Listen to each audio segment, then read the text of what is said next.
How to change keybinds in Marvel Rivals. So first, you just simply need to click on the settings icon here at the top right, then go to settings.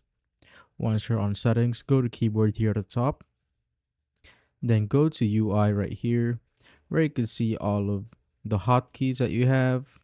So we could change the hotkey for the change hero, hero profile, scoreboard, chronovision, toggle UI. But if you want to set that on default, it's up to you. But for the combat, you simply need to go to combat right here and scroll down.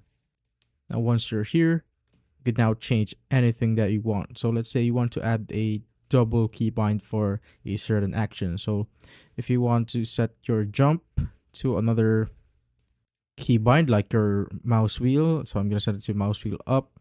As you can see, it is now set to mouse wheel up, but it has a conflict which says that I have it on my previous weapon right here. So now it's gone.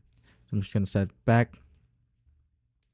So we need to find a keybind that has not been used. So let's say I want to add jump to J. So the grayed out ones are the ones that are used, and the white ones are the ones that aren't used. So let's say I want to add J for jump, and as you can see, it is now successfully bind with J. If you want to remove it, you just simply need to right click on that particular keybind. So I'm going to right click on this one to unbind it. And as you can see, it is now removed. And let's say I only want one keybind for jump. So I'm going to remove space right here and add J as my keybind.